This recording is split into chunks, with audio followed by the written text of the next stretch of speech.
How's it going, everyone? We're back with episode two. I guess we're going to call it episode two of what I'm dubbing the Searching for Friends interview series because, the album's called Searching for Friends and Lindsay's my friend. See, I thought this out. Okay, in all seriousness, I am joined by one of my really great friends, great guitarist based out of Nashville, Tennessee. You've probably heard her a million times. I didn't know you were listening to her. She's done pretty much everything you could do in the music business. Union sessions, tours with big artists, recorded on the Multiplayer Big Band and Tyler Mirror Big Band, amongst other numerous accolades. Yes. Welcome, Lindsey Miller. I played on two of your big band records. And Well, I two think video game albums now? yeah, and a couple of the you recorded some guitar on a lot of the game soundtracks, right? That's right. Yeah, I Actually, actually have lost track of everything I played on for you, which is I'll kind have of to, cool. yeah, I'll So, have to send you. I have a credits list somewhere. I'll have to send it to you. I was actually fun fact before we get into the interview at large. We were just working on it. So like a lot of that music that you played on my stuff on, mhm. 2, 3, 4 years ago, whatever. I make the music way ahead of the schedule of the game. Like we just made this area that used the tune that you're playing on. I think it's you. You're playing Archtop, and Kate Dutton's playing keys, and Katie Blomars is playing upright, and I think Josh So Hunt's a playing guitar. jazzy one. Yeah, and everyone in the dev team has been loving it. So, Oh, awesome. That's cool. well, for Lindsay, I know all about you, but for the well, mostly for people who don't, can you just tell us a little bit about yourself, like your experience, what you do in the music business, etc. If you want to name drop and be incredibly shameless, this is a great time to do so. Oh man. So we met. I don't think we knew each other in college, but we actually went to the same college together at North Texas. And then later on, we reconnected here in Nashville when you moved to Nashville for a couple of years. But I've been in Nashville for 10 years. And like you said, it's just been a eclectic mix of doing some sessions, some touring, and then like whatever other shows around that. So I'll play with the symphony a bit, and then I'll play with a singer, an artist named Danny Goki, and I'm doing that right now, doing some of those dates. I've also played with Lauren Daigle and Kevin Max, who are two other Christian artists. And I'm gonna be playing with Brett Eldridge for his Christmas tour coming up, I think. Oh, and then I'm also involved in like the jazzy scene around here too. So I've played with Jeff Coffin. I don't know if he's played on any of your stuff yet, or have you? Not the multiplayer band. Not yet, but I should get him on. Yeah. he'll play on something. So play with him. I got to play with Keith Carlock, Brian Blade once, or a few, 2 or 3 times I think, which was really awesome. Danny Gottlieb. I think that's kind of the all the big jazzy names people would recognize. So anyway, they happen to all be mostly drummers, which is still really cool. But yeah, so I think that mostly sums my thing up. Lindsay's very humble. Uh, Um, well, I always think of stuff later. I yeah, forget. I forget a we have lot time. about We have things. time to fill in later. Yeah, yeah, I'll probably remember something later. So one thing I've always admired about your career and your playing, Lindsay, is that you have such a diverse stylistic command. I can call you for almost anything. You've done his archtop Freddie Green stuff for me. You've done, funky strat. You've done wah wah. You've done more acoustic stuff, like more country bluegrass. I'm just kind of curious. I don't really know much about your upbringing pre Nashville. I know you went to North Texas. You got out the year I got there, and I knew you from some of the recordings with the bands. But like, as far as like your musical upbringing, how you got to guitar, your influences, and like what made you interested in all these styles of music is what I'm really interested in hearing about. Yeah. Well, I actually originally wanted to play guitar when I was 10 years old because I was found out about the Beatles and was like really obsessed with the Beatles. So that's when I first wanted a guitar. And then I discovered Led Zeppelin, and then that made me want to play guitar for like forever, like for real. And then after that, my high school actually had a really good jazz program. They had two jazz bands there, which is unusual for a high school, and they were pretty good. So I wanted to be a part of that because I felt like the best musicians in the school were involved in that program. So I started really getting into jazz. My dad had a pretty good jazz vinyl collection, and I started kind of digging into that.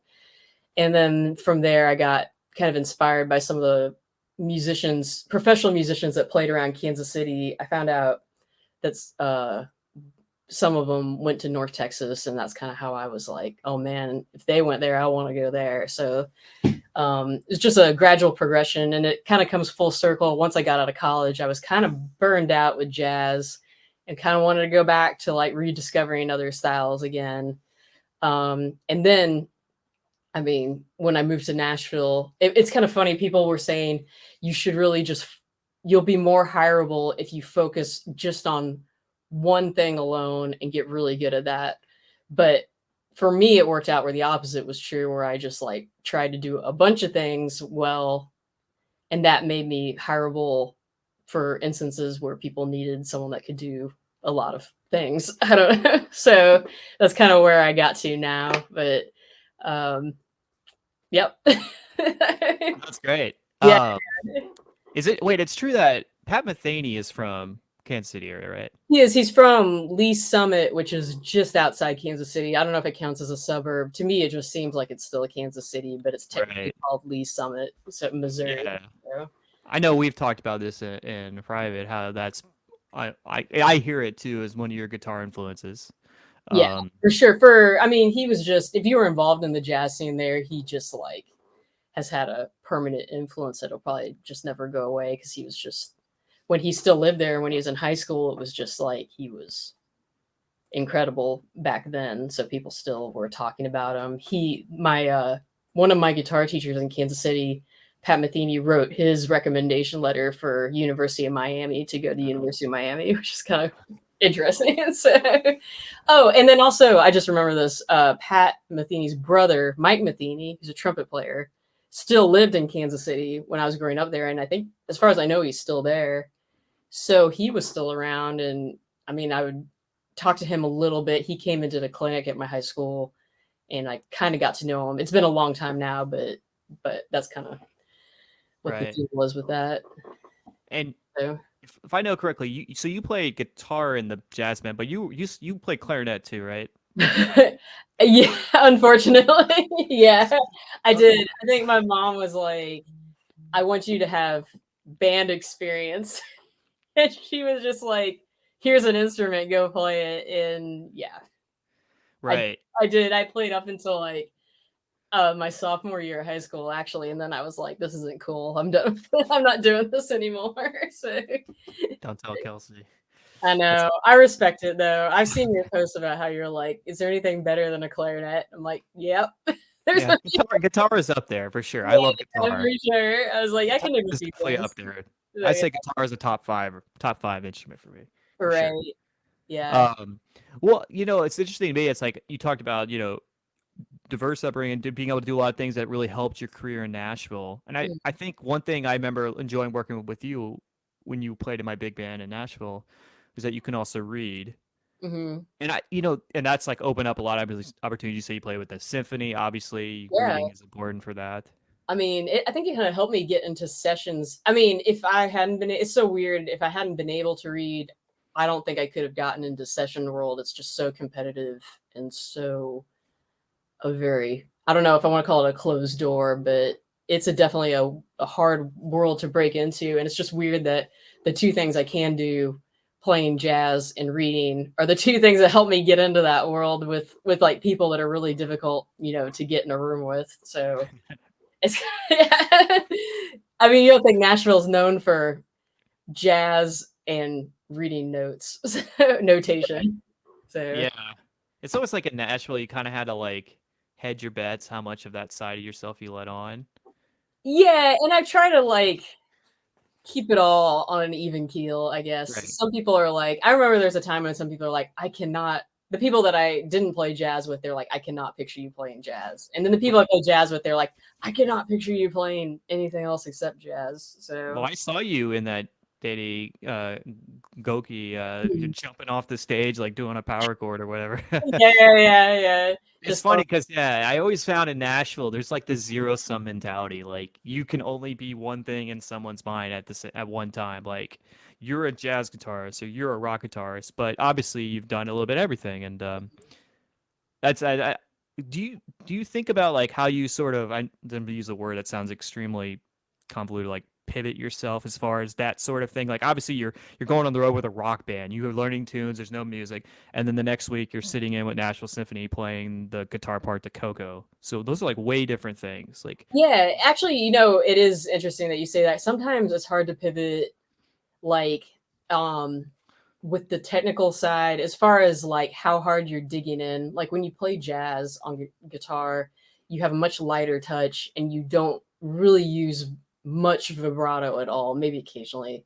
But but then in rock world, it's like lots of vibrato, digging in really hard to get that sound. So I think that's the most difficult part for me is like turning off one or the other when you go into that world and be like, okay, now my technique and my has to change just a little bit to like get the sound correct. So yeah. right, you Yeah. never like show up to a jazz gig turning up to 11 with your wah wah pedal. I try not it's not so much a volume thing, but it is more like, How you play it. oh yeah, I have to stop doing vibrato in my left hand now and like Right. get Yeah, that. I remember what's like the first rehearsal we did at the Nashville I band. remember this, you said, I was like, is this "Hey, not Doug? great reading, but maybe no vibrato when you play with the tax or something like that." And you're I like, think "Got you it." said that Doug Moffat said I used too much vibrato or I think he probably heard it on one line. Rest in something. peace, Doug Moffat. Love And that guy. I know, right? It's sad, but he was a great player. But yeah, Yeah. he probably like heard it once and was like, maybe a little. Who knows? It was a long time ago. I've been here 10 years. It's been a while. So. Yeah, that was in 2013, so that was quite a while ago. Exactly. But do we want to tell the story about how I always say that it's because of you that I basically met every single person I know here? So Yeah, go for it. You can yeah, shower me with praise and give me the kickback I deserve. exactly. Yeah. So when I had already been here almost a year when you and Kelsey Mhm. moved here. And I met you like on a church thing or something. And you Mhm. were like, you just randomly sent me a message on Facebook Messenger. And you're like, hey, I've got this big band reading thing. Can you come play guitar? And I was like, sure. Cause I don't have anything going on at all. So, and I show up and it's like every person that would like never hang out anywhere, but Yeah. they all work and have all been around forever and they're kind of like legends of the studio scene or happen to be there. I don't know how you got all those people in the same room, but it was like all those people and then you gave me a chance to like read really fairly difficult notation in front of them and take a really long featured solo and I'm Right. like and so like I always say I can trace back probably about 75% to 80% of everything I've done since then back to that one time Oh probably. man, that's epic. It is pretty epic, but I'm like, I'm really glad I said yes. That I answered that Facebook message. I don't think I would have ever, in that instance, that I was going to say no, but I'm Right. really glad that Yeah, because at this point in your career, like if you just got some like random cold call you from someone you just met at a one-off gig, you'd be like, I don't know, I'm busy, I'm just got off the road, I'm here for 3 days, I don't know if I'm gonna go do a reading band. it's so crazy. It kind of, that's the sad thing. It kind of gets that way. You want more time to do that. But at the same time, I remember sometimes I'm like, oh man, I want to go play here, but I'm so tired. Hmm. And then I have to leave again the very next day. So I'm just gonna lay here. But yeah, but I wish that it was more like that when someone calls you and you're like, yes, I'll go play your gig at for $50 somewhere. So, Yeah, and it's funny because I knew who you were before we met because of the North Texas thing, and I saw you on some 2 o'clock Lab Band album or something. It's like, oh, so yeah. and oh, here's a funny story actually. So Okay. my first year, so this was 2006. So at the time, we didn't know what this band would become. But it was 2006. I was in Denton, Texas at my freshman year of North Texas, and there was a triple bill, I think, I can't remember, Andy's, some club like that. It was I know where this is going. I know this chicken, story. chicken fried soul, and then there was a band called Oso Closo, which Lindsey played in. And And Snarky then Puppy was Snarky the Puppy, it was maybe the second band, and I remember hearing a tune or two of Snarky, and at the time I was like, I don't get it. This was the band I was obsessed with, and so that was my only frame of reference. And so I right. just heard him, and I think I left after the second tune. But I think you were also like, who's the weirdo playing guitar in this other band? Yeah, I mean, I think I maybe known who you were there. Anyway, You're so like, you've grown so much, Tyler, since then. But you know what's weird about that? For anybody who's obsessed with Snarky Puppy uh, obscure trivia. So Mark Lettieri played guitar in Country Fried Soul, and I'm pretty sure he didn't play in Snarky yet. I'm pretty sure that night was like the connection where they were like, "This guy's awesome. Let's get him into Snarky Puppy." oh man.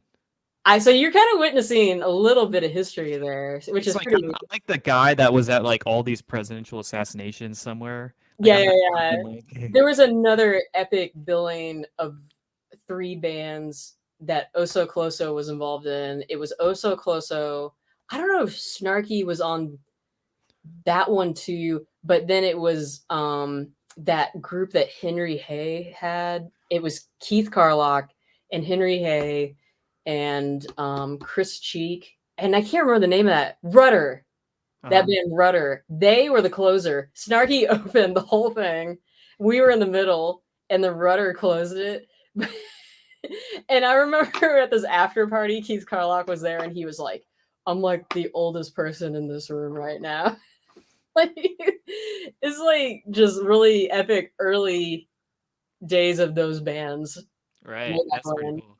It is. It's kind of crazy. It was a while ago, but for anyone that's like really into obscure Snarky Puppy trivia, that's some for you right there. So Well, it's been kind of cool because doing this multiplayer big band project has sort of connected me with the video game cover scene, and there's a lot of young energy, a lot of next generation musicians who are really quite good, and mhm. they like worship at the altar of Snarky. Obviously, I love Snarky Puppy. I think I admire what they've done. I Oh yeah, have yeah. severe respect for what Mike League has done, and Yeah, I love the their work that you music. put into that. I mean, if people knew how hard they worked to get where they are now, it's incredible. Like Yeah. they just put every 150% into that. But they deserve it. I mean, they're awesome. So Yeah, it was kind of like when that one video with Layla Hathaway, that yeah, was like the "Where were you" moment for that them. was a pretty big turning point for them. Like, because That that's was the like one that 8 years into their band, right? yeah, well, that's when they got a Grammy. That was the first Grammy, but that was a big one. But I mean, I remember the really early days of the so yeah. But I mean, they're awesome, and now everyone that goes to school there is obsessed with them. It's So funny because I promise won't talk too much about Nortex. When I was there for the alumni event the other week, I mhm, saw the Zebras, which is like the contemporary ensemble. They're mhm. just playing like their theme for the semester is just like pop rock cover band stuff, and they played a Snarky tune. They're like, "This is a new This is a tune from the new Snarky album." And I was like, "Man, this is like blowing my mind that like now bands are covering music from a band that came from that same school, but it's like done in like an educational way." It was kind of an When interesting we full were circle. going to school there, I think this is what it feels like for like the people that went to school and like I'm sorry to talk about North Texas so Oh, much, go but for it. when like Lab 75 came Oh out, it was yeah. like for them, it was like the Where Were You? And I Hmm. look at who was playing on that, and I'm like, oh my gosh, Pat Coyle. Yeah, Pack Oil. There. And I don't know if it was Steve Houghton. There are a few others where I was like, that guy and that guy. And then you just want to be like, what was it like to go there when it was like that? And I'm like, Yeah. is this like where we're gonna be someday where someone's gonna be like, what was it like when they were there? And you know, that type of thing. Yeah, I So hope so. Ask me questions like that, people. I love it. It fuels my ego. Um, he's like, I wasn't in the band, but I yeah, was there. I just saw a concert. I had literally nothing to do with Snarky Puppy. I just saw a concert when I was 18, Yeah, and yeah, I yeah. left after the second tune. So Because you didn't get it. I didn't get it. I was like, this is kind of boring. Yeah. Um, Anyway, okay. No, that's cool. That was great. That was a great little cool. tangent. Yeah. Um, so something I'm actually really curious what you think about this, Lindsay, because I'm a big fan of the guitar. I think you know that. I love the guitar. I think it's Because you write as some guitar. What's that? You write for guitar, yeah. Yeah, I love writing for guitar. As a composer, I think it's a great instrument. It has a lot of flexibility. I feel like guitar in big band is sort of like underappreciated, but like as far as like how you see it, like what in your view is like the main role of a guitar in a big band? Um, that's a good point. I mean, if you I mean, there's the obvious one that's like the for people that don't know, it's the Freddie Green thing. So if you listen to like Count Basie, his guitar player in that band had a very specific style that's very specific to big band and really important if you want to play guitar in a big band, where he does like really specific voicings and does just quarter notes on the right hand. But it's in a very percussive way with a very idiomatic voicings. So that's a technique in and of itself that sometimes I hear people do it and I'm like, well, you're kind of doing it, but you're still kind of doing it wrong. Right. Like you have to have the right feel for it and you have to have a very transparent sound. It's not really about the volume as much as adding that kind of percussive effect to Right. what's going on. So it's almost like a shaker or something, or a tambourine. So that's like one part of big band that's kind of important. But then, I mean, I've kind of figured out a way to be more open and creative with how I integrate guitar into a big band situation. I mean, you can write lines for the guitar. You said you like doubling the guitar with really specific instruments. Mhm. And then you can create colors that like add textures to the sound if you know kind of how to be idiomatic and what you're doing with the voicings and everything. So there is a wide palette of what you can do. I guess that fits in more to like a more modern sound. Although one time, what was the chart you did where we did use a wah pedal on it? It was pretty cool. It's on one of your albums, Oh man. the second album. Oh, second album? Yeah, Oh, I don't remember. You used like yeah. eight guitars on that album, so I know you played Strat on the last chart. I can't. That was the first album. It's amazing I remember Oh, any the of it. second album. Oh, it might have been Office for the Day. Yeah, it was something that like was straight ahead, but it also had like some funky stuff. Right, right, right. You're just really good at hearing the sounds and integrating them. I guess the type of big band guitar that really bores me is where they give you like just slashes the whole time, but it's like the harmony's not super interesting. There's just not a lot Right. to Or work. it's like it says piano up top, but it's been scratched out and guitar is written. Yeah, yeah, maybe. I'm trying. I don't know if I should give any examples. I don't want to You throw can call somebody it. under the bus. That's Like, cool. but I mean, I try to be as creative as possible. If it's like a Latiny thing, there might be some go-to things I do, or some go-to ethereal sounds that I might use on like a modern ballad or something. So, Right. but I mean, it's possible. It's like guitar. Some people have actually told me they're like, I hate the sound of guitar in a big band, and I'm like, you just don't know how to use it. That's So a shame. It can be incredibly, like you said, transparent, but it can also add a lot of nice texture. yeah, I mean, It's it like can be really subtle. cool. I guess, and it's funny because the big band stuff that I like personally doesn't have guitar on it. I really like, the Thad Jones mellow stuff, Right. and there's no guitar on that, but I still really dig it. But I heard I can't remember what who the guy was, but he put out a record that was kind of a conceptual big band thing. He's fairly well known, and Is it Kenny yeah, Werner? no, I don't think it was Bob Kurnow, but it had some sort of like a Western type of concept to it. So the guitar Uh, sounded incredible on it. I'm like, I love how he wrote for this and how he integrated it. And it was like a really important piece of what was going on. So right. that was really cool. Um, I'll give you, this isn't necessarily a big band, but I'm playing currently right now this week. I'm playing in an Astor Piazzolla opera that he wrote. And that's been so cool because he integrated jazz guitar into like tango music Oh, with cool. a storyline and a libretto. And like the harmony is just all this jazz harmony. And there's no chords. It's like all written out. Oh, wow. It's so awesome. And it's Like just been specific vertical voicings to play. they do play. I mean, there are voicings, like there's just a lot of minor 2-5-1s, but everything is written out in notation. But because he was a guitar player, Hmm. it's so cool because I'm like, oh man, this guy used so many drop two voicings.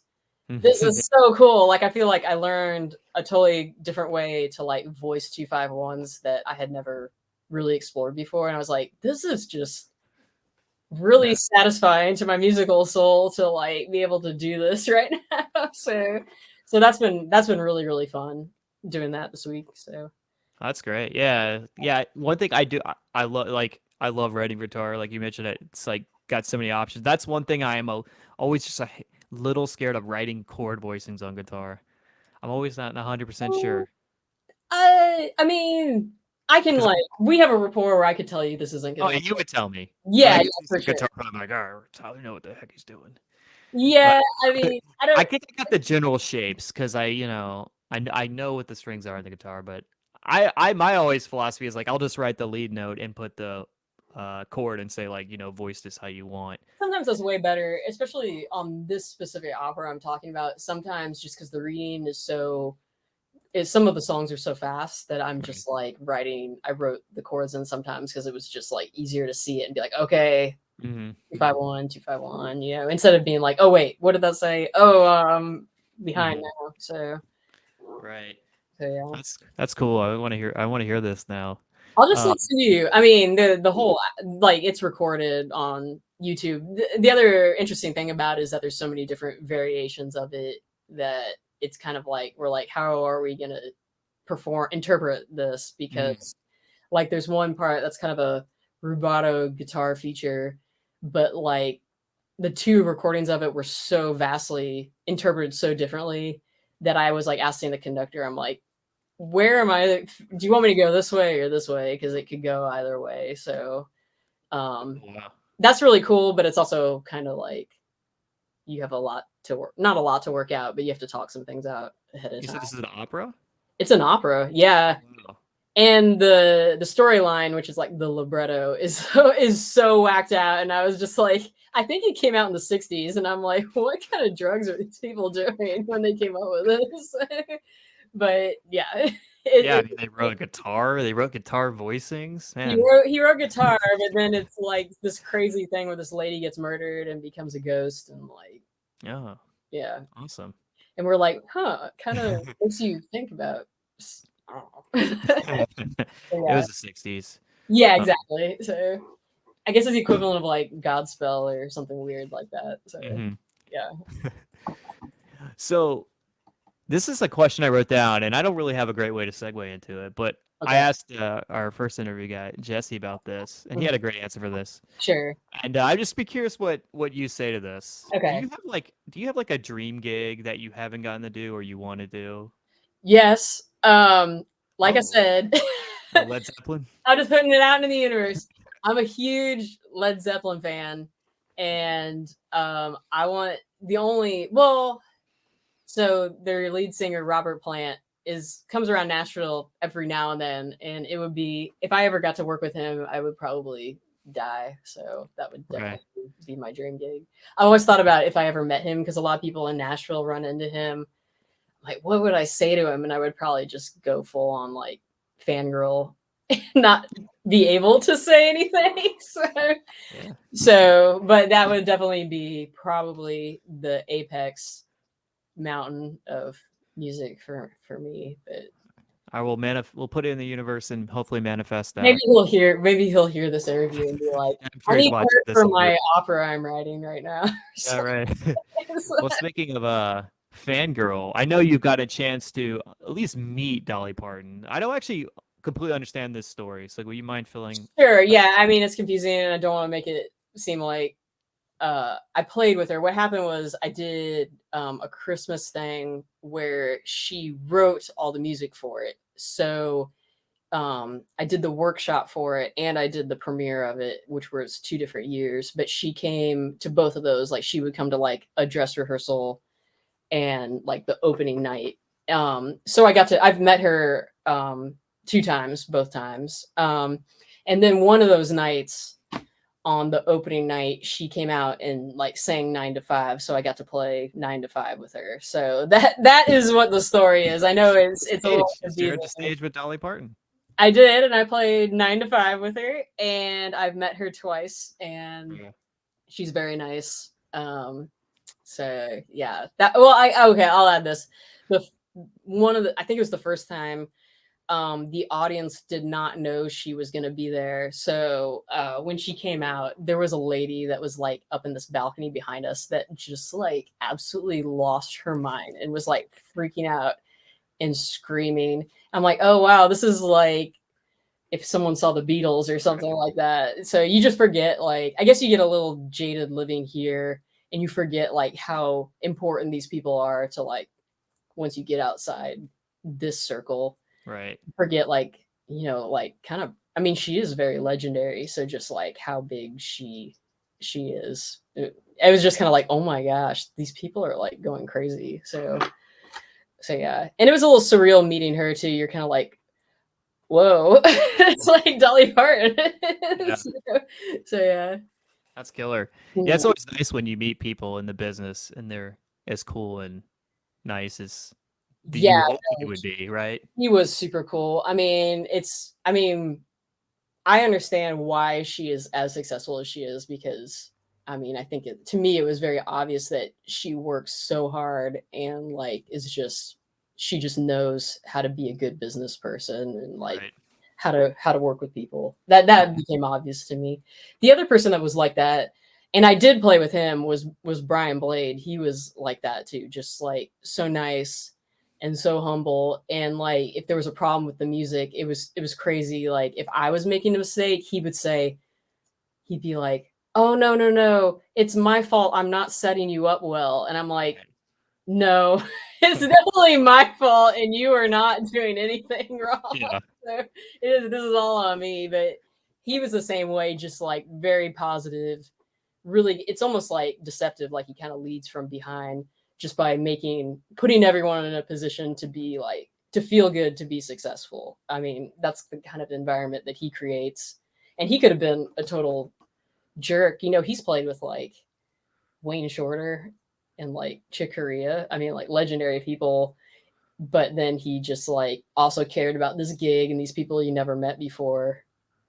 It was Yeah. super cool. So he's kind of similar to me in that sense. But that was also really surreal. I was kind of like, I was listening to you in high school and you're sitting like here grooving with me right now. That's pretty crazy. So yeah. That's so great. Yeah. Yeah. Um, yeah, I mean, it seems like commonality that's people who are successful, at least in today's age. I don't know how it was decades previous. It's just Right. really good command of the soft skills, which are really hard to teach and especially hard to learn.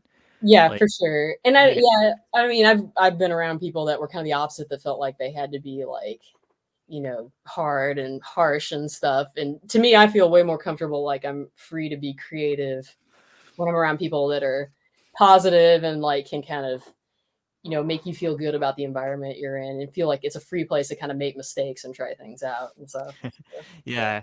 And I'm sure you've been in groups. I know I have where that was not the case, and it's hard. right. It's tough. It's tough working in those kind of bands. You're right for sure.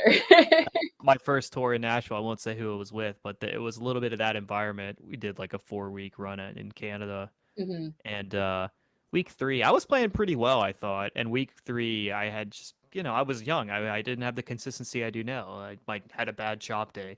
And so there was the big song they play and they had a big trumpet part, and I kind of chipped a few notes. It's like, Yeah, oh, no big deal. I just missed a few notes. It was not okay. I mean, they and were the not band cool leader with it. let me know it. And he said to me, he looked me right in the eye and said, you know, you can never miss again, right? Oh It's like, wow. he's like, you're the trumpet player. Your job is to hit the notes. The pilot's job is to land the plane. I was like, wow, okay.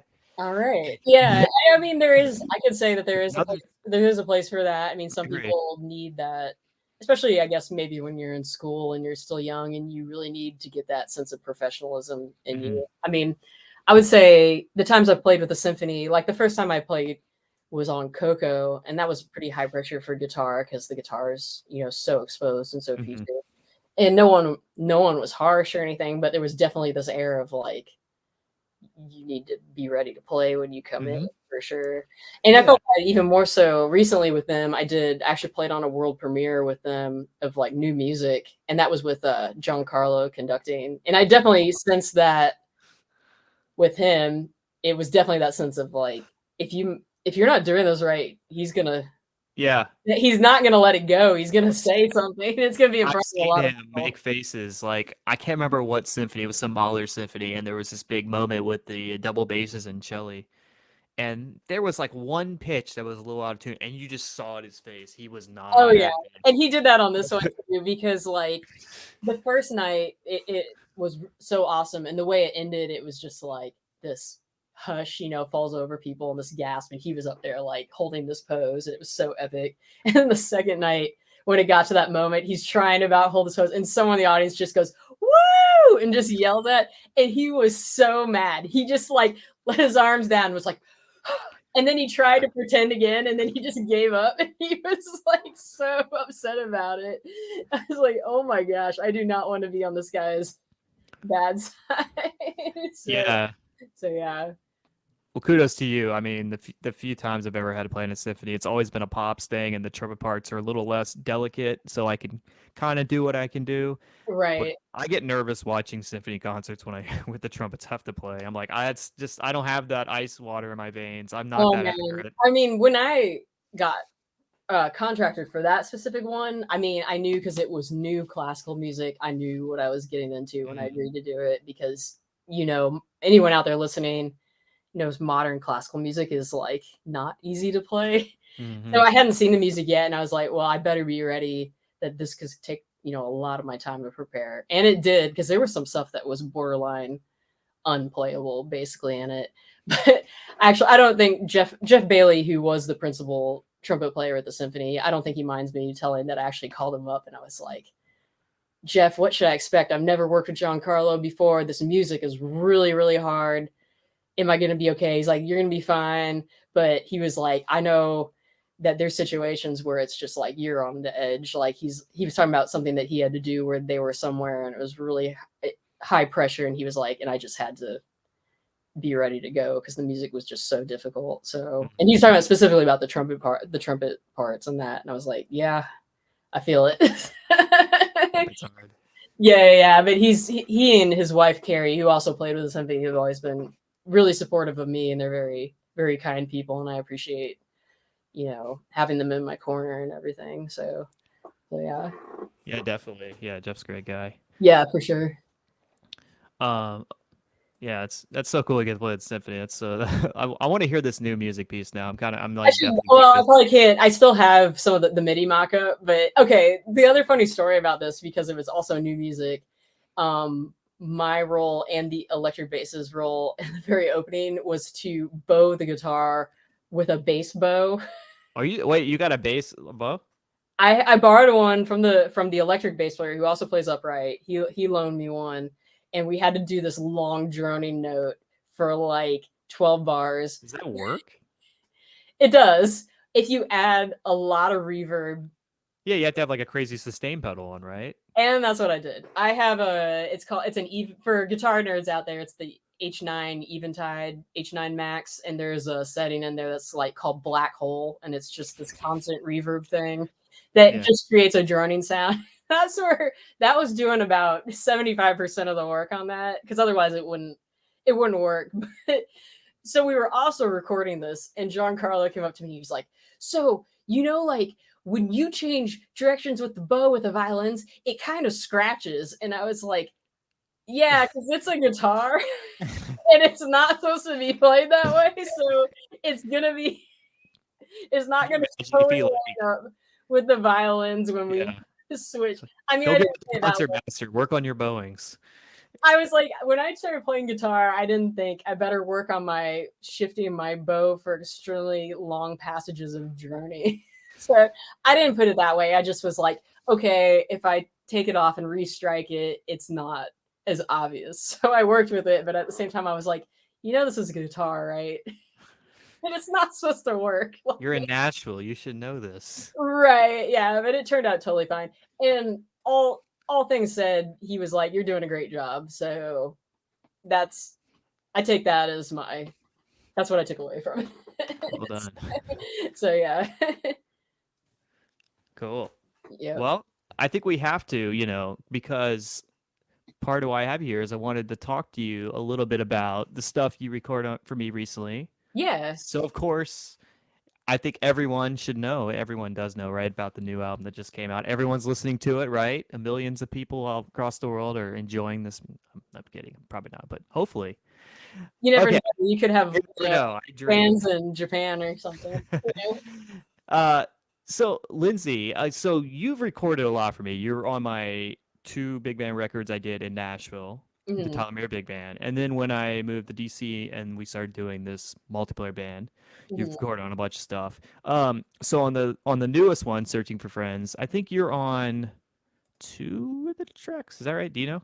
I honestly don't know. I've lost track of all the stuff I've played on for you, honestly. That's just like a real working musician. Like, oh yeah, I just played it. I know. Uh, I think once the pandemic, it really around 2020, I think it really revved up where I really lost track of everything I played on for you, which all I right, took as a compliment. yeah, let's see. So I think just like on Critical Hits, the first one, I think the guitar was split between you and Sean Purcell. Sean being the great Right. guitar player I work with in DC. Yeah, yeah. It's the I believe you played on the one that just came on YouTube, right? The Decisive Battle, the funky Latin thing. Okay, yeah, yeah, yeah. I And do then you remember. also we haven't put the video out, but it's out on streaming. The you had the guitar feature. Yeah, it was a ballad, right? And there was a kind of a place to sort of solo there. Yeah. I do remember Yes, that. that was on Celes' theme. Yes. Okay. Yeah, I was gonna ask you about that. If you remember any of this, I know Okay. you like already have done like 100 gigs since then. But I'm gonna put you on the spot a little bit. We have a lot of gamers in the audience listening, so this is a famous video game theme. Which is funny because I am not familiar with video games and I have no idea. It's just what you sent me. I played on it. I on the first interview with Jesse, he is a game composer and he does know a little bit. I actually asked him questions about the game, like to be funny, like multiple choice questions. If he Just actually like knew about the I'm game. not gonna He give those probably questions to does. you because I'm Well, I would pretty sure fail. you'll get them all wrong. Oh yeah. Let's just for your fans out there. Here is the extent of my video game experience. I had Mario 3. I had an original Nintendo, and I still have this original Nintendo. I had Mario 3, the first Mario, and Blades of Steel, the hockey game. And that Nice. was it. That was the extent of all my video game experience. Right. Because you're an only child, right? You didn't have any siblings. Is No, that I right? yeah. Right. Okay. Yeah. So and then after that, just no more video games. Never got like No a more Super video. Nintendo. I guess I don't know. Maybe I just got into guitar right after that. I feel like I got a Nintendo, then I got a guitar. But I do remember playing, like if I was at a friend's house, we play Sonic the Hedgehog. And later on in college, guitar no, okay. I did play Guitar Hero. I remember that in college. And this is all coming back to me now. And what is Grand Theft Auto? Some people like Right. Grand Theft Auto, and Oh that yeah. is the extent of video games. What I know Okay. about video games. Okay. So we don't have to tell you be super specific about that, but that's fine. Okay. So I always tell people like there's a lot of people who really wonder when they see the stuff I put on YouTube, they hear it, Mhm. the people that enjoy it, they'll ask me, well, the main two questions I get asked, the first one will be something like, do the people in your band know this music? And the answer is some do, some don't. That's a good point. My philosophy with this has always been the music can speak for itself, and I just want to work with the best musicians. That's always been my mindset. It's sort of like, does it affect the music if everyone in the group is like really passionate about it? I think yes, it could. But like Lindsay plays a really great solo on Celes' theme. She plays the melody very beautifully, which you're gonna hear. Hopefully, I think Thursday or Saturday, something like that. The video go up. And I don't know, like from your perspective, you're playing. I send you this piece of music. I say, I'm gonna feature you as a guitarist on this ballad. Like, do you think to yourself like, oh, if I know the source here, it'll help, or like, let me just think of like a person I want to imitate, or like, I don't know, like, how do you go about practice? Is it just like, oh, let me just get this done? It's just another gig for Tyler, or you could say that too. If I'm really busy, occasionally it's been like, oh my gosh, I got to get this done. Not in a bad way. It's just like, oh, Mhm. I need to get this to you because I promised to get this done to you in a reasonable amount of time. But okay. Sometimes when I'm preparing for some things, I like listen to the source material so much that it's hard to let go of that. And Mhm. sometimes people want you to let go of it. Occasionally, some people they're like, I want this exactly like the original whatever, and that's important too. But I feel like if I was familiar with the original, it might have affected. I might have been too attached to whatever that was and Right. not been able to think outside the box of what it other ways that it could be interpreted. So I'm to that extent, I'm okay with not being aware of what it's supposed to be, or even considering maybe I should go listen to this before I try to play it. Well, I think that's my job, like when I arrange it. But Right. Yeah, yeah, yeah. And it never and doing your stuff for some reason it never occurs to me, oh, maybe I should go like check some of the stuff out and see what it really it did sound like at one point. But I feel like if I did, it would have I feel like it would have I wouldn't have been able to like break out of that if I was too familiar with what it originally sounded like. So right, that yeah, makes sense. Yeah, yeah, yeah. Sometimes like you hear like a way like a melody is phrased or something, yeah. and it's like hard to not hear it that way. I don't know how much you're changing up, For the for that interpretation. ballad, I kept it pretty straight. I thought the melody was just so strong on its own. I could just sort of present it really simply. And I think I'm trying to remember the part I gave you. I think it basically had the melody written out, and then I might have put changes. But we talked about like you can play this pretty simply. Like Yeah, it's I not think you play it very tastefully. you wanted it. I remember. I feel like you wanted it pretty literal. Like you didn't Yeah. want too much, hmm ornamentation or like to get too free with it. So Yeah, I think it's weird because like yeah, I think people who come from the perspective of like they love that music. Like FF6 was a game I played a lot as a kid. The music's like in my my brain and heart. So like I think those folks just like kind of want to hear that melody they love, but like just sort of reinterpreted like in the arrangement, not necessarily the melody being completely morphed. I yeah, think there's a place for like creativity as an arranger, but I'm very utilitarian with these arrangements. I don't know, for yeah. better or worse. I don't know if that's the right. I don't know if that's the right thing, but No, and I something. think I don't know. This makes me think about like playing jazz standards. Like when we were in college, I don't think they focused enough on like the actual thinking of it as an all-encompassing composition. Like it was, I feel like everyone was so focused on the improvisation part of it that it's like, Right. well, you also need to play the melody in a way that also conveys something too. I feel like the melody was always second to like whatever solo you, especially I don't know. Yeah, that's all I'm gonna say about that. But I agree. Yeah, a lot of young improvisers like tunes yeah, or vehicles for them to solo. It's like an excuse to play over these yeah, changes. it's like just get through this, and it sounds kind of boring and lame. That's kind of what makes me dislike jazz is when there's not enough attention put into like the all-encompassing vibe, Mm-hmm. I aesthetic agree of with that that. whole thing. Mhm. So yeah. Yeah, definitely. Yeah, for sure. Mhm. Um, I will say, well, besides the stuff you did on this new ones, definitely look forward to Celes' game Saturday. I think it's coming out. It's really Yeah. great. So stupid question. It's from Final Fantasy. That's what that's from. Yeah, all the so Okay. all the new tracks Okay. for Searching for Friends are all from Final Fantasy VI. So the first record, Critical Hits, was just sort of a grab bag of different games. Okay. So a little bit of everything. And then this new one, I wanted to just only do tunes from a specific game. I couldn't, if I had had the time and bandwidth, I would have done another 9 tracker, but I just I just don't have the bandwidth anymore to do these. As you know, they take You a said long that time. last time. You said that after the critical hits one. You're like, I'm not doing this again for a long time. And it felt like you started doing the next one pretty much right away. It's So because when I get free time and I get a little antsy. But as soon as I started writing for this one, I immediately got busy. So it's like, oh, I'm like halfway, and I just let me get these 5 tunes done. Anyway, that's neither right. here nor there. Well, I imagine probably in a couple months you'll want to No, do. I'm done. I'm You're done. done for I'm done real. for a long while. I'll, Okay. put that Okay. in the bank. It just we're taking a break, All right. and probably the next album I'll get comes out. back to you about this in like 6 months. Should be cool. The second question I get asked a lot.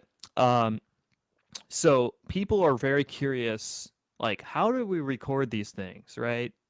Yeah. So from your perspective, like when I'm sending you to stuff, what are you getting from me? What are you hearing? What are you playing with? Like, sort of demystify the process for people who don't quite know how we do this. Yeah, for sure. Like, and you're really good about sending the appropriate materials that I need to do my job. So you send, I don't know if you send, you don't send something. Well, sometimes you send each individual instrument if they're already done, or it might be a MIDI virtual instrument of that instrument. But sometimes you've sent just one track with everything on it too, I think, Yeah. depending on it. But and then you send the click on a separate track. For people that don't know, that is like a beat that keeps the tempo, especially if you have tempo changes in tempo, you have that mapped out, which is great. That makes it much easier for me to record and do my job. I personally like getting each individual instrument. It's easier to record if I can like, mess with the mix on my end and turn some instruments up and some instruments down. And then sometimes you will also send it like a MIDI guitar thing that I can listen to in addition to the chart. And then I can just mute that when I'm ready to record my part. Right. So yeah, I think that's about it. So then I record in Pro Tools and then I record my part and I only send my part back to you for you to mix in to like the whole entire thing. Right. So, Um, I think that covers it. Hopefully that's not too confusing to yeah, someone I that think it's fine. doesn't know about the process. Oh, and I guess for guitar, if there's any guitar people out there, you can record guitar direct into your computer, but you can also, what I like to do, I've done both, but what I prefer to do is I put a mic on an amp and then the amp is in the room next door to me and it comes back through my speakers and that's how I record my guitar. So Oh wow, do you get any like bleed of the room sound uh from? a little bit, but I just crank my studio monitors up so loud to cover it up. So Oh wow, that's great. yeah. That mostly covers it up. I got worried that my neighbor was gonna hate me, and I guess I'm okay with saying this. She wears a hearing aid, so she was like, "I can't hear you." It's I good. was like, "Great, it's I'll awesome." ask you to play some Led Zeppelin for me. Maybe she'll hear that. Yeah, no, she's like, sometimes I think I hear low tones, but and then she's like worried she turns her TV up too loud. So Uh, yeah. Anyway, so. yeah, I think I remember even myself having, you know, decent amount of experience recording. I remember the first time I saw one of those like remote videos where everyone's playing. I was like, for a split, I was like, wait, how are they doing that together over Zoom? Like, Yeah, I and was like, there's no way that would work. yeah, and okay, the most annoying part of the whole process to me is actually like getting the video shot I done. hate it. I hate it only because I guess if I had another person here to work with me on it, I could be like, "Can you check this frame and be sure I'm in the frame?" But the most annoying thing to me is like I get a good pass done, I go back and look at the video and it like chopped my head off or something. I'm like, Dude, "Oh, I've been sent videos of people's heads are chopped off and I just use them, but do you really?" Yeah. it's whatever. Yeah. Yeah, so that's probably so when I see, I don't know, yeah, I see people, especially when they even like have their Pro Tools in the background, I see the wave going by and I'm just like, it makes me like think about having to redo a take. Yeah, With I think what you've sent me is fine. Yeah, the video stuff is probably not my forte either. It's usually I record it and then like 3 weeks later I'm like, oh yeah, I need to make a video. And then I just put my iPhone on a music stand and do that. I've done that Obviously too, it's where I'm like, I make the video after I made the take and just like mime along. yeah. Give So away it's the interesting secrets, because but if you have an improvised solo or you comp, right? yeah, Like I know like a lot of players in the rhythm section will send me, they'll just take a video of them as they play it. But I do know like on this last track, Decisive Battle with Emmanuel Etcham, the trumpet player, he recorded the solo like weeks before he made the video. So he probably had to like sit down and learn the solo he played to make a video. yeah, I I I'm mean, just like, more power to you. I would just do it live and just, I guess he really wanted to craft a good solo.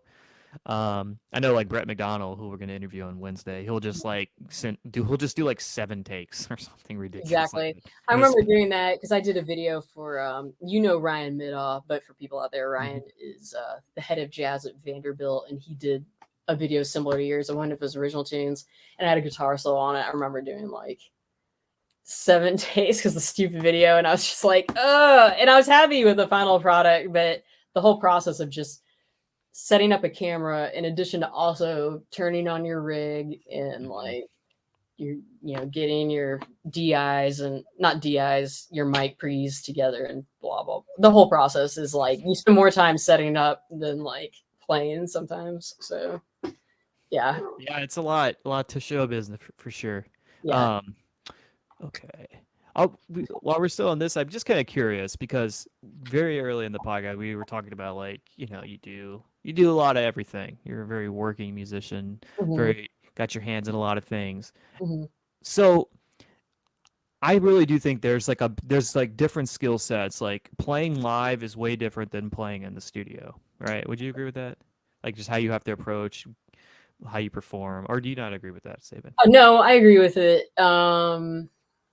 I think it took a minute. So here's like the two things as far as playing sessions that were weird was like one getting used to playing with headphones on where your amp is in a different room. Mm, That's like can be unsettling when you don't feel it right behind you. So that takes a little bit of getting used to at first. And then the other one was like kind of in the world that we circle in with sessions is that you're playing to a click, but you're playing to a click that speeds up and slows down, and that's not common in all sessions. Like in country world, you'd start a click and it would stay at the same tempo the whole entire time. But like in the world where we were kind of in with the orchestras and everything, it was like here's a big like retard where it's like I remember one of the first sessions I did, the drummer who's like really amazing, he's a great guy and has tons of experience. He's like, "Can I just hear that really quick?" And I'm trying to listen to it because I'm like such a newbie at it. I'm like, what is going on? And he's like, okay, I got it. And everyone's like talking over it. And I'm like, what is going on right now? I need to yeah. hear this. You're Like, gonna go to life notes for like these two beats, and then it's gonna Calorando and go to quarter. Yeah, it's yeah. Or it's like you have to listen to it like go duh duh duh duh duh duh. And I'm like, yeah, okay. And it just yeah, takes experience getting used to that type of thing. right. And then once you've had the experience, it's much easier. Going back to that thing with the symphony, Coco. So the symphony plays these movie soundtracks where they play along to the movie, and the symphony is the soundtrack. So we are all playing to a click that's mapped out with a movie. Mm, So on Coco, there was this one song, and it would have been the easiest song in the world, except that it was so rubato that this click would be like da da da da da da da da da da, and I was like, oh my gosh. And I think I recorded it on my phone, like held it up to the earpiece because I'm like, I just want this in perpetuity to like listen to this again someday because it's so crazy. So yeah, that's like those are a couple of examples of things that I think are different from live world. I mean, when I play with Danny Goki, we're using in-ears and we're playing to a click and tracks and everything, but it's like still not quite like that. It's just right. using different musical muscles, basically. Yeah. And then as far as like when you're recording, like these remote things, I feel Mhm. like they're even like even more different than like if you were in a room with a rhythm section playing, especially playing jazz. Like how is that for you comping or playing with a rhythm section but not in the real time? Do you That's a Yeah, that's a great point because I mean jazz is just like so about the response of a group playing together. And that's one thing about recording jazz just in general is having to wear headphones and record together as a group. That the headphones kind of make you feel separated hmm that you don't really want to be. But then recording remotely, it's like you don't really have the benefit of being spontaneous with a group of people. You kind of just have to like pick apart and go with it. So I guess maybe for jazz, that's one of the downsides of recording it this way. right.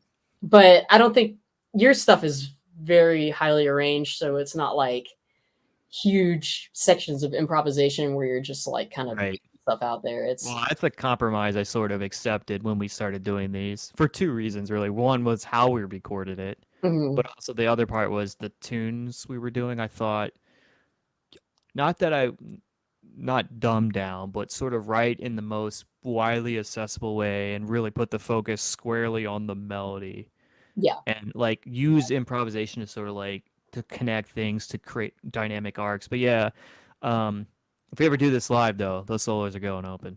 I mean, you're getting more than 8 bars on Celes. Like Right, that's yeah. I actually a can solo I really wanted to make it longer for you. I debated. I was like, because I knew it'd sound great. I was like, I should make this oh, longer.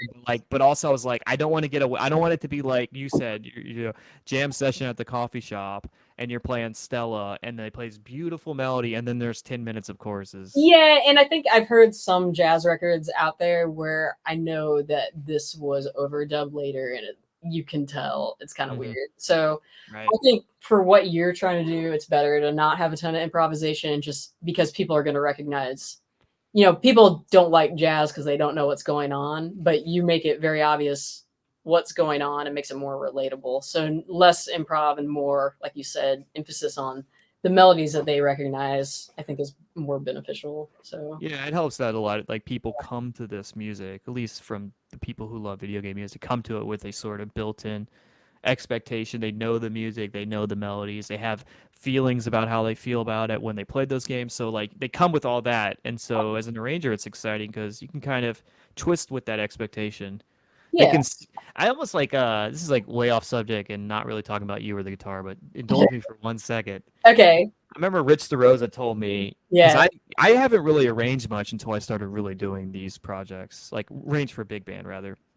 And he used to say like actually when you arrange, it's almost like the best way to show your creativity because the audience has a frame of reference to see the creative choices you made. Hmm. Does that make sense? So if they come in and they know Celes' theme, they know the melody, they know how it was originally presented in the game, then they can see what you did with that and like, oh, that was cool how they did that or that.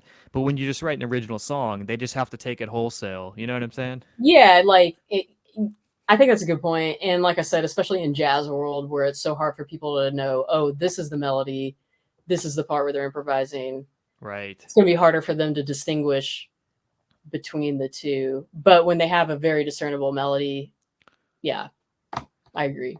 One thing I do love about the people who are in the VGM music scene is they love instrumental music, and that's actually really encouraging to me. Yeah. Because how many times have you felt kind of marginalized as an instrumentalist? You're backing, you're a side man, side woman. You're there, you wear black. You're not there to get in the spotlight. You're there just to make that person sound good. And that's great. I love doing that too. Oh, you play a solo, but not too long. I think there's like definitely like fans who love instrumental music because a lot of the game stuff is instrumental, and Mhm. I like that. It makes me encouraged, and they like they like video game music and Snarky Puppy. It's like Well, they're yeah, I mean, they've done a great job of making what they do accessible by bringing in, elements that are more popular, but also keeping the jazz harmony and the Latin stuff in there, like combining all of it. It's kind of Mhm. what's helped them. That came to mind too, but for sure. I mean, even like when you think about it, instruments in general, like have kind of been marginalized when you think about how much like hip hop has taken over and stuff, and it's more like sitting at a computer by yourself, like sampling and stuff like that. So it's hard to find, for me, it's almost hard to find new bands that I like because it's just not as common as it used to be. Yeah, That could it's be just a different musical culture. I mean, for sure. I Yeah. like that stuff too, and I have appreciation for it as a guy who uses DAWs to make stuff, and Mhm. that's like a skill and something I respect a lot. But yeah, I know what you're saying. Like, I think like especially you're a little older than me. You're like an elder millennial, right? I'm an old, yes, I'm an old millennial for sure. Yeah. You're kind of like of in the heyday. I mean, to me too. Like when we were growing up, of like garage bands and then the grunge movement. So that was like Oh the yeah. heyday. Yeah, that was a huge thing for me in middle school. I listened to a lot of like Nirvana. I mean, just all the guitar stuff. It was still really cool to play guitar. Now Right. I feel like it's like not as cool as it used to I be. think yeah, I think it is, but it isn't. It's weird. Like I was thinking about this today. Like I think there are less people that play with like bands, and there's less like quote unquote bands in the top 40. But It's more just like really savvy producers who are really good at their craft and great artists that can sing great and make great sounds and mix really great. And it's like I love all that. That's great. I think it's like, but like you go on the internet and you just see like kids in their rooms just like shredding. I'm like, yeah. so much chops. We just got to get them playing together in the real time. Yeah, That's what I I want guess to this see. is the older millennials and us saying back in my day we played music together. And we sucked, but it was fun. But it was awesome. And Yeah. like I think nowadays I feel the same way. It's like to have an Instagram following, you have to make these really over the top. Hmm. The videos have to be very, I don't know, it's like quirky to get Virt- people's attention. Like or like people don't super have, virtuosic. yeah, people don't have the bandwidth to like spend more than a second because they're just scrolling and scrolling. So you have to do something that's going to grab them right away. So there's not really time for development. It's like, Yeah. I mean, So we're starting to sound like boomers a little bit here, but to quote, not to go like super dark. No, I think I agree. Like there's Gen so X. much chops. It's crazy. I don't Mhm. get on Instagram much, but every time I do, I just feel like incredibly bad about my playing. I'm like, man, these kids have chops. But Yeah, I think to myself, like you just said, like, the sort of content that works on all these different platforms, like it's all different depending on what the audience is and whatever. But like, yeah, like one hot 10 seconds of just shredding is not like what I necessarily want to hear on a whole set. But like, because I want to hear development, I want to hear contrast, but like just like in pure like respect of like getting around their instruments, not just guitar players, horn players. I see all the time. Like, who the frick are these people? I yeah, was watching this video and there's this lady playing trumpet. She sounded so. I was like, who is this? I was like, I can't. Like, I was like, man, I feel like a piece of crap. I can't play anything. I hear every day I go on Instagram. I'm out like, in, there's like so many Japan. great players. Yeah, no, I just feel terrible. I feel like such a chump. and you would have never known about that if it wasn't for the Yeah, internet. I would have never known about these musicians. Exactly. Um, That's part of the existential crisis of it is like everyone knows about everything now and it's really overwhelming and depressing. Anyway, I'm pretty decent. I can. Okay, I'm just kidding. Um, Lindsay, this has been a lot of fun. Yeah, no, I've had a great time and we've talked a while, so Yeah, hopefully someone's still listening. I think people are watching. We had a good audience. I won't ask you questions about FF6. I 'Cause think I it's. don't know anything about it. Yeah, I had some good questions. There were. Actually, I'll ask you one question. All right, It's because I'm not multiple going to choice. know any Multiple answers. choice. No, you might be able to get this. Okay. You might be able to get this. I Okay. hope. Okay. I'm gonna show the question, and then I'm gonna give you the four choices. You're gonna pick the right answer. Okay. All right. Who is the composer for Final Fantasy VI? Okay. Is it A, Yasunori Mitsuda, Okay. B, Nobuo Uematsu, C, Koji Kondo, or D, John Williams? I think it's the first one. Yasunori Mitsuda? I think so. That's your final answer? Yes. Sorry, that's not right. It was Nobuo Uematsu, but Yasunori Mitsuda wrote the music for Chrono Trigger, so close enough. You Huh, played on that track, Secret of great. the Forest. I did. Surprise. Yeah, I just wanted to see. I'm gonna give this to Brett tomorrow night, Does Wednesday he night. play video games? I don't think so. I don't think so. I have next Monday I'm interviewing Andy Rue, who's a bassist, and he's a gamer, so he'll hopefully get these questions right. Everyone's gonna be like, all these people in your band, they don't know the music. Like, no, they're great players. That's why we work. Okay. Sorry. Yeah. Uh, I no, wish this I is knew. what's that? I wish I knew, but I don't. No, you. That's probably why you're so good because you instead of playing video games like I did, you actually like worked on your instrument. I was going to ask you, have you Yeah. ever met any of the members of Chicago? I know, but I know you have. Oh, yeah, Did I did. I Yeah, did. can And you just stick with the flex, or did you? Were you? no, I really wanted to know. I thought you No, met, I've never met him. So I okay. thought you met the trombone player. So But I never met Jimmy Pankow. He's one of my biggest musical heroes. okay, because he wrote Got a this. lot of their. Yeah, if you listen to my simple and clean arrangement, it's like hugely influenced by Chicago. Okay. Um, But no, when I was in North Texas and Steve Weiss was the 1 o'clock live band director, Steve Weiss loved Chicago too, and that was the one thing we really connected on. Right. And he knew Jimmy Pankow because he did an interview with him for like a trombone magazine, and he was like, "Hey," he told the 1 o'clock like, "Hey, the Chicago's playing. I can get you all tickets and we can go backstage." But like, no one in the band was into it except for me. But I had a gig that night, like, I kid you not, I had $1,000 gig. It was like a corporate gig. I Okay. just put like an hour for some lawyers. You know how I got this gig? I got it because a few weeks earlier I subbed in a Chicago cover band, and the band leader was so impressed with how well I knew all the music that I Yeah. got that corporate gig. You can't make this stuff up. And because of that, I was like, 1,000. I should have just went. So I was like, oh, you it's $1,000 took though. $1,000 and you didn't meet Chicago, but you got the $1,000 because you liked Chicago. So Yeah, it's so stupid. I should have just not taken. That's short what a sighted. sick, cruel world we live in, where Yeah, that's and the so irony of life. and then the next year, I think when I was out of school, he took 1 o'clock members, and they all met like Lee Lockney and Malt Yeah, I thought Parasander. that some people met them or something. Yeah, the year after I got out of school, my roommate was in the band, and Steve took a bunch of them to meet like the entire band. I was like, God dang it. There were so many instances like that. But I did hear a story one time, and I don't know if this is true or someone just made it up. I All right. heard that Jimmy Penko knew Keith Smith, and Keith Smith played him my album, and that Jimmy really liked it. That's what he told me. I hope it's Wait, true. Keith Smith, the trumpet player, Yeah, Keith Smith, the trumpet player. knows him. He said he knew him somehow, and he said that Jimmy heard my album or he played it for him, and he really liked it. I thought he lived in He lives in James Nashville. Now lives in, but I mean they still travel all the time. I think some of them. Yeah, they've been touring for like 50 years straight. It's crazy. So I've never seen him in Nashville, but Anyway, I'm gonna take that to my grave. That maybe someone told me that maybe probably not even true. they know about you. You never know. Oh, Okay. I think that one time I played with the bass player guy. What's his name? Jason Chef. Jason Chef.